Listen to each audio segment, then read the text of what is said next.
우리나라에서 가장 유명한 영화 평론가 중 한 분이 이렇게 말씀하시더라고요. 저는 이 의견에 전혀 동의할 수가 없습니다.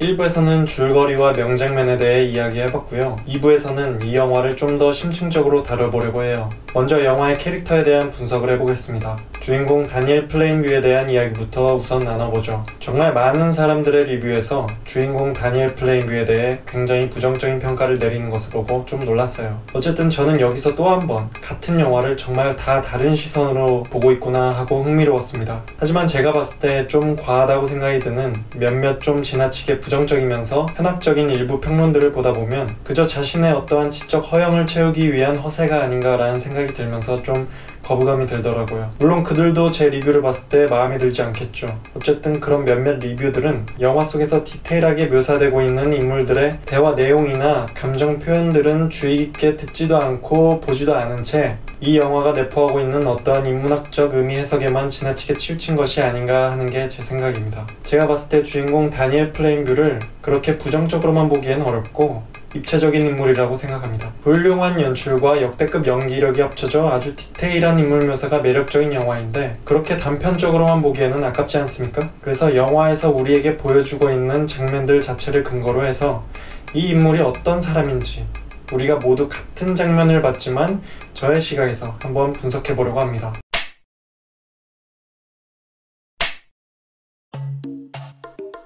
먼저 다니엘 플레인뷰는 강한 자기 확신을 가진 사람입니다. 영화의 시작 부분을 보면 다니엘은 넓은 황무지에서 혼자서 은을 캐고 있습니다. 얼마나 시간이 걸릴지도 모르고 은이 나올지 안 나올지도 모르는데 얼마나 오랜 시간 동안 홀로 곡괭이질을 했을까요? 정말 고된 시간이었을 겁니다. 하지만 그것을 이겨내고 성취를 해나가죠. 앞으로의 계속된 석유 사업에서도 불확실성이란 항상 존재하지만 주인공의 눈빛에는 항상 확신에 차 있습니다. 내가 할 수 있다 혹은 해내면 된다 이런 눈빛이요. 주인공은 매우 강인하고 독립적인 스타일입니다. 주인공은 은을 캐다가 사다리가 똑 하고 부러져 떨어지는 사고를 겪죠. 그렇게 그는 기절하고 다리가 부러집니다. 여기서 제 눈에 띄는 모습은 말이죠. 이런 상황에서도 이 사람은 헬프 이런 말도 안 해요. 어차피 도와줄 사람이 없다는 것을 알아서인지 그래도 보통 말이라도 할 법한데요. 그렇게 그 개미새끼 한 마리 보이지 않는 끔찍하게 넓은 황무지에서 혼자 다친 몸을 질질 끌고 나옵니다. 나와서는 보통 병원부터 갈 텐데 바로 식은 분석 받으러 가요. 그의 성격이 보이죠. 주인공은 이 사고로 인해 평생 후유증으로 다리를 쩔뚝거리게 됩니다. 하지만 영화 내내 주인공이 다친 다리를 불평하는 모습은 볼 수가 없습니다. 오히려 항상 책임감을 가지고 자신이 직접 발로 뛰는 모습을 보여줘요. 충분히 누굴 대신시킬 수도 있는 위치인데도 말이죠. 그렇게 힘들게 홀로 곡괭이를 들고 은광을 파냈을 때의 성취, 그 어려움을 이겨내고 얻은 성취의 경험은 다니엘 플레인뷰에게 성공에 대한 더 큰 자신감을 안겨주었을 겁니다. 그는 더욱 단단해졌으며 강한 추진력을 가졌죠. 하지만 홀로 끝없는 육체 노동을 하고 깊은 구덩이에 자신이 처박혔을 때, 그리고 그 다친 몸을 질질질 끌고 황무지를 벗어났던 그 끔찍한 경험, 다니엘 같은 정말 강인한 사람일지라도 그 시간은 정말 더럽게 힘든 시간이었을 겁니다. 그래서 제가 봤을 때 이 시기에 고독하고 힘든 시간들이 주인공을 고독에 더 민감한 사람으로 만든 것은 아닌가 라는 생각이 들어요. 이제는 더 이상 혼자가 아닌 여러 사람들과 일하고 있는 다니엘이 헨리에게 이런 말을 합니다. 혼자서 해내는 것이 쉽지 않다고. 저는 이 말이 자신이 하는 일이 버겁기 때문에 하는 말이 아니라고 생각해요. 그가 주도적이고 독립적으로 일을 해나가는 것은 변함이 없어요. 하지만 항상 옆에 누군가 믿을 수 있는 사람을 두고자 합니다. 그 옆에 있는 사람이 실제로 크게 일에 도움이 되는 것은 아니에요. 하지만 자신이 위기에 처했을 때, 예를 들면 자신이 깊은 땅굴 속에 처박혔을 때라든지 자신을 배신하지 않고 자신을 구해줄 수 있는 사람, 즉 믿을 수 있는 사람이 필요하다고 생각했을 겁니다. 그리고 그 사람은 자신의 가족 정도는 되어야 믿을 수 있었던 거겠죠. 그리고 가족이 옆에 있는 것만으로도 아주 큰 위안이 되었을 겁니다. 우리나라에서 가장 유명한 영화 평론가 중 한 분이 이렇게 말씀하시더라고요. 이 영화에서 주인공이 가족을 믿지 않으면서 가족애를 말하는 것은 그것이 사업에 도움이 되기 때문에 이용하는 것이라고요. 그리고 많은 분들이 이렇게 리뷰하시던데 저는 이 의견에 전혀 동의할 수가 없습니다. 아까 얘기했다시피 제가 봤을 때 오히려 정반대로 주인공은 가족만 믿는 사람입니다. 저는 이게 이 영화에서 정말 가장 중요한 포인트 중 하나라고 생각했는데 이렇게 관점이 정반대로 갈릴 수 있다니 신기하기도 합니다. 물론 영화의 마지막 부분에서 다니엘이 아들 HW에게 내 비즈니스를 위해 땅을 사기 위해 네 귀여운 얼굴이 필요했을 뿐이라고 말을 하기는 하죠. 이게 넌 사업에 이용된 것 뿐이다 라는 뜻이고요. 말은 그렇게 하긴 했는데 물론 좀 이용을 했을 수도 있겠죠.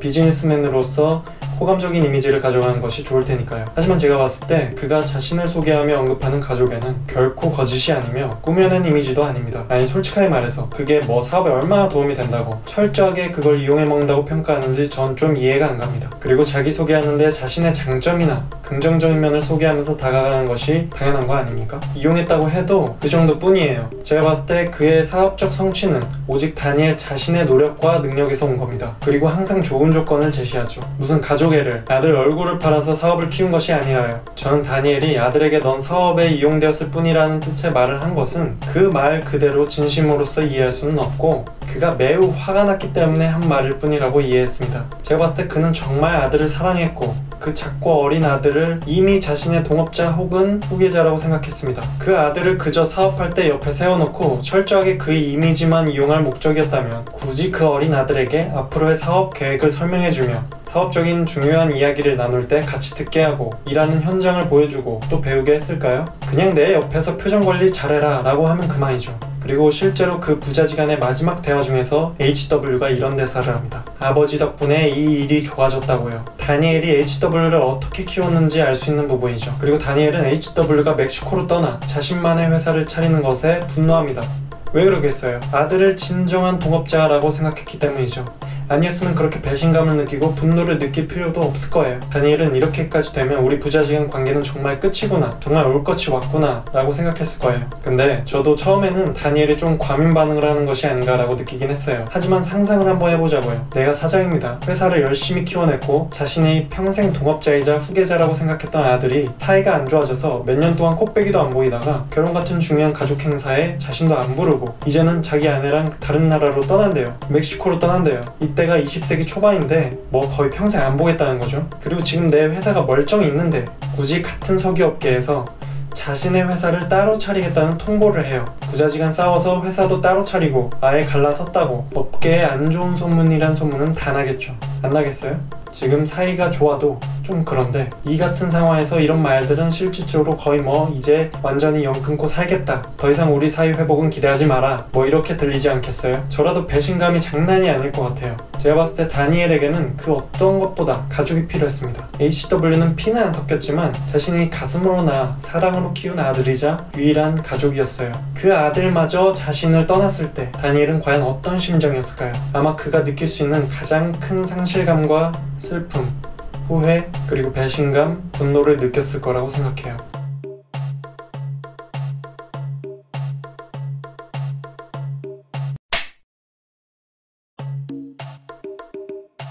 그리고 꽤 많은 분들이 리뷰에서 이복 동생인 헨리가 등장하자 아픈 아들이 쓸모없어져서 버렸다고 하시던데 제 의견은 전혀 다릅니다. 물론 제3자가 본다면 그렇게 볼 수 있을 것 같긴 해요. 영화에서 일라이도 자신의 아들을 버렸다고 외치라고 하며 비난하지 않습니까? 한번 상상해보자면 아마 마을 사람들 일부 혹은 대부분은 다니엘을 그렇게 안 좋게 생각했을 수도 있을 것 같아요. 하지만 우리 관객들은 주인공의 모습을 옆에서 좀 더 관찰할 수 있는 기회가 있었으니 그걸 토대로 그를 이해해줄 수 있는 충분한 여지가 있다고 봐요. 자, 들어보세요. 먼저 이걸 알아야 합니다. 일단 영화 내용을 보면 다니엘은 먼저 HW를 학교에 보낼 생각이 전혀 없었어요. HW를 돌봐줄 수 있는 선생님을 이쪽으로 데려오려고 했습니다. 곁에서 도와줄 수 있도록 말이죠. 근데 HW가 귀가 안 들리는 것도 좀 그렇지만 좀 변했어요. 사고로 인한 정신적인 후유증을 보여주죠. 원래 똘똘하고 의젓했던 아이인데 간단하고 평범한 의사의 진찰에도 폭력적으로 변해버린 모습을 보여요. 그리고 매우 무기력한 모습도 보여주고요. 이때 다니엘은 어찌해야 할지 모릅니다. 이런 상황에서 다니엘은 과거 육아에 서툴렀던 자신의 모습을 다시 반복하는 것을 보여줍니다. 처음 갓난아기인 HW를 만났을 때 그는 울고 있는 아이를 어찌 진정시켜줄지 몰라서 우유에 술을 타서 먹여 진정시키려고 하죠. 그렇게 서툴렀던 그는 긴 시간 동안 혼자서도 아들을 똘똘하게 잘 키워냈지만 아들이 그 갓난아기 때처럼 다시 의사소통이 되지 않는 상황이 오자 육아에 매우 서툴렀던 그때로 다시 돌아가게 됩니다. 그때처럼 다시 우유에 술을 타 먹여 재우려고 하죠. 다니엘도 이런 상황에서 무기력함을 느꼈겠죠. 이제 자신 혼자 힘으로 육아를 감당할 수 없다는 것을 알았기 때문에 선생님을 고용하려고 했던 거예요. 그런데 HW가 자고 있던 중에 방 안에 불을 질러요. 진짜 죽을 뻔했던 거죠. 제가 봤을 때 이게 진짜 결정적인 계기가 된 거예요. 아픈 아들이 더 이상 쓸모가 없어졌기 때문에, 또 그 자리를 대체할 이복 동생이 찾아왔기 때문에 라는 그런 소시오패스 같은 생각 때문이 아니라요. 아들 때문에 자다가 목숨까지 위협받았을 때 더 이상 자신이 곁에 두고 육아를 감당할 수 없다고 판단한 거예요. 그래서 일단 아들을 맡아줄 수 있는 기숙학교에 맡긴 거죠.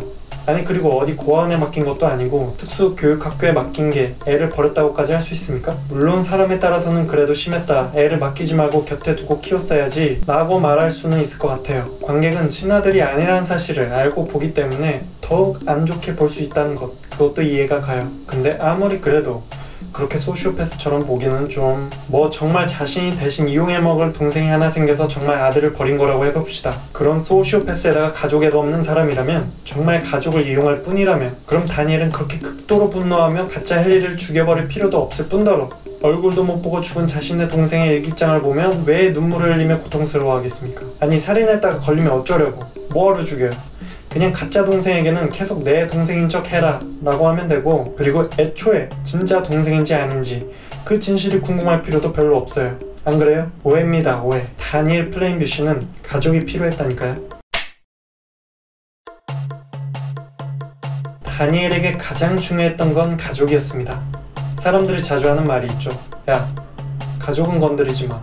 탈룰라. 물론 가족이란 대부분 우리 모두에게 굉장히 민감한 화제입니다. 영화 전체를 놓고 봤을 때 주인공의 슬픔과 극대노는 가족과 관련이 있습니다. 그리고 그의 분노는 보통 시동이 한번 걸리면 멈출 수가 없다는 게 특징이죠.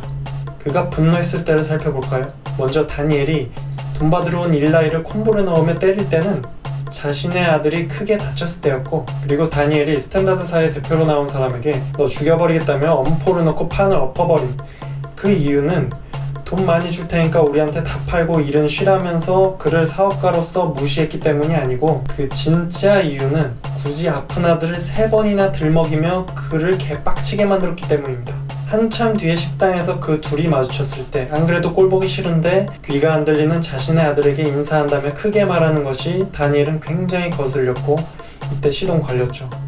아들이 입모양을 보지 못하도록 손수건으로 얼굴을 가리고 빈정거렸지만 이걸로는 성이 차지 않아요. 그쪽 테이블로 직접 다가가서 땡판을 쳐버리죠. 그리고 밴디씨에게 살인을 들켜 약점이 잡힌 다니엘이 세례를 받으러 갔을 때, 일라이는 자신이 맞았던 것의 복수로 그에게 나는 아들을 버렸다 라고 외치라고 하죠. 일라이도 알았던 거예요.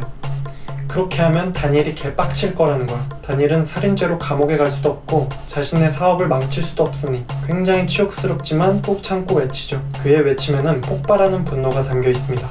근데 제가 봤을 때 그 외침에는 분노와 함께 그의 어떤 죄책감도 좀 담겨 있지 않았을까라는 생각이 듭니다.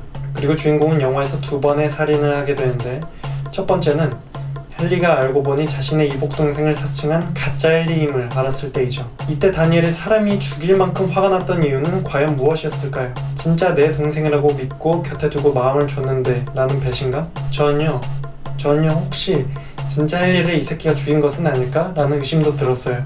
어쨌든 더 이상 이 새끼의 말은 믿을 수가 없게 됐어요. 아무튼 진짜 헨리가 죽었다면 그 죽은 사람의 물건을 훔쳐서 사칭까지 한 이놈은 보통 놈이 아니다 라는 것만은 확실하죠.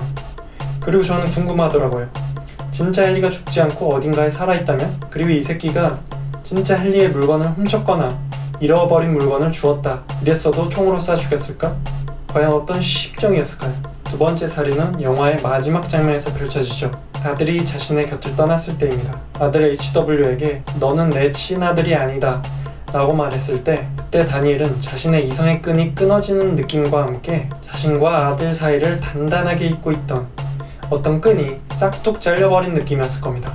그리고 친부가 아닌 것을 하늘에 감사한다며 아들이 떠나버렸을 때 다니엘은 세상에 정말 홀로 남겨진 기분이었겠죠. 그때 일라이가 등장합니다. 다니엘의 눈에 이 새끼는 종교를 이용해 사람들을 속여 돈을 버는 새끼, 자신에게 잊을 수 없는 세례의 기억을 남긴 새끼, 그냥 이 새끼는 처음부터 마음에 안 들었어. 그런 일라이가 아들이 자신을 떠나고 모든 것을 잃어버린 기분이 들었을 때, 지나가는 일라이 한 명쯤 죽여도 죄책감을 느끼지 않을 것 같을 때, 딱 죽기 좋을 때, 그때 등장한 거죠.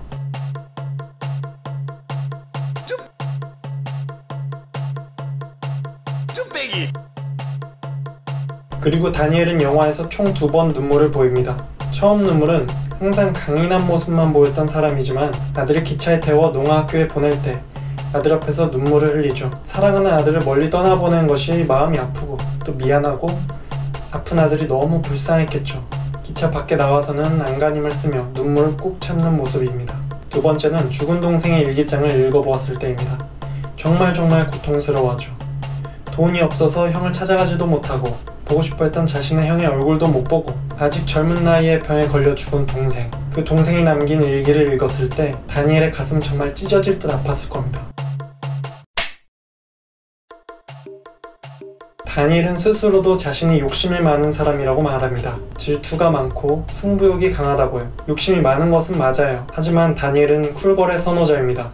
항상 좋은 조건을 제시하죠. 나에게 큰 이득이 될 테니 당신에게도 내가 섭섭지 않게 챙겨주겠다 라는 게 다니엘의 거래 제안 방식입니다. 그리고 자신의 사업적 능력과 추진력을 내세우며 아주 신속하게 성과를 보여주겠다라는 약속을 하기도 하죠. 그리고 폴이 찾아와서 $500만 주면 헐값에 유전지역을 살 정보를 주겠다라고 할 때 그 정보가 확실하기만 하다면 오히려 $1000를 주겠다며 쿨함을 보여주죠. 그리고 어떤 마을에 가서 사업 설명회를 했을 때 어떤 업자가 지하수를 잘못 건드렸는지 석유가 아닌 물이 터져서 물난리가 나 있는 마을이었습니다. 단단히 화가 나 싸우고 있는 마을 사람들을 보고 자리를 떠나며 다니엘은 이렇게 말합니다.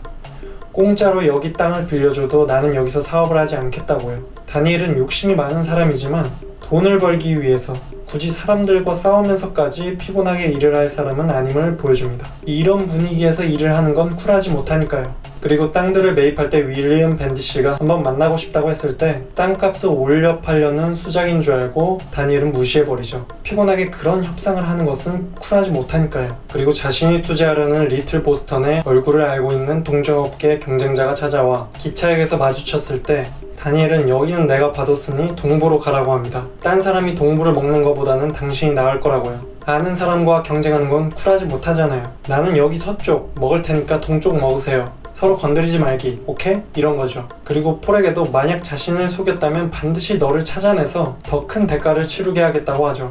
이렇게 트러블을 피하는 성격임을 볼 수 있습니다. 다니엘은 사람들의 안 좋은 부분을 많이 봤다며 인간에 대한 불신이 크지만 자신은 항상 좋은 조건을 제시하면서 그것을 지키고 윈윈 하려고 노력했던 것 같아요.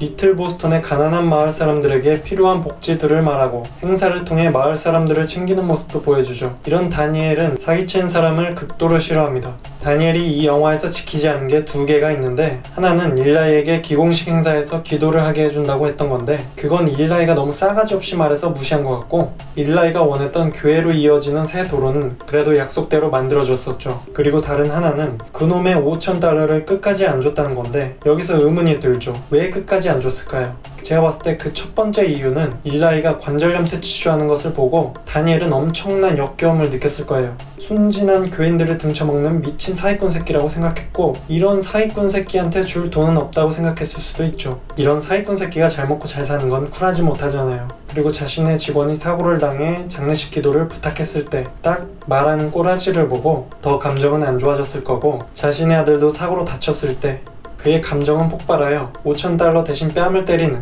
놀부부인 같은 행동을 보여줬죠. 그리고 또 세례에서 잊을 수 없는 추억을 남겨준 일라이가 마침 아들을 잃었을 때 눈치 없이 등장해서 $5000에 이자까지 붙여서 달라는데 대신 그에겐 볼링공과 볼링핀을 선사했죠.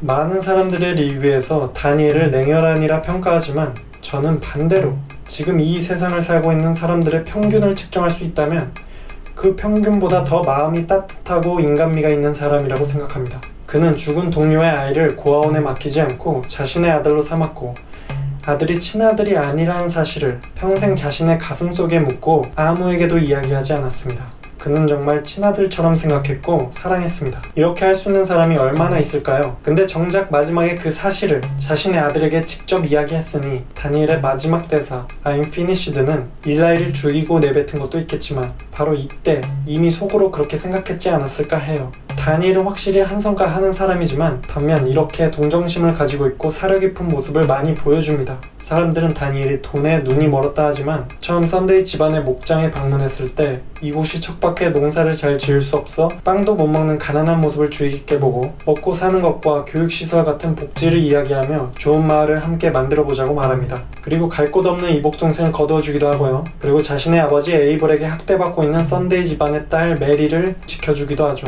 마음이 쓰였는지 이쁜 새 옷도 사주고요. 첫 유전의 이름을 메리의 이름을 따서 기념하기도 합니다. 정말 아이를 사랑하는 모습이죠. 다니엘은 아들 HW가 방 안에 불을 질렀을 때도 농아학교에 돌아와서 자신을 때릴 때도 체벌을 하기는커녕 혼내지도 않는 모습을 보여줍니다. 그리고 사고로 자신의 지원이 죽었을 때 그의 유품을 정리하다가 그가 제3계시교에서 나눠준 배지와 성경을 가지고 있던 것을 보고서 굉장히 불편하게 생각하는 일라이를 자신이 직접 찾아가서 장례식 기도를 부탁하는 모습도 보여줍니다.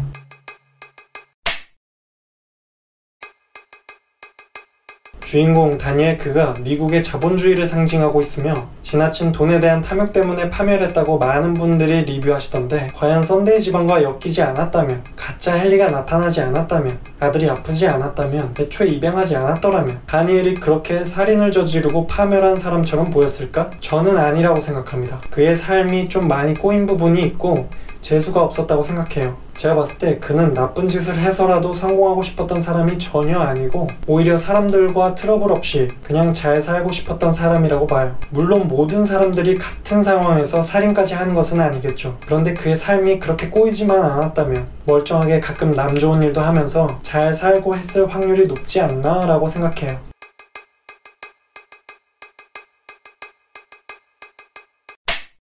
여기까지 영화 내용을 바탕으로 주인공에 대해 분석해봤고요. 주인공 이야기다 보니까 조금 길어져서 이 영화에 숨어있는 여러가지 의문점들을 포함해서 나머지 심층 리뷰는 다음 영상에서 이어서 해보도록 하겠습니다. 끝까지 시청해주신 여러분들 감사합니다.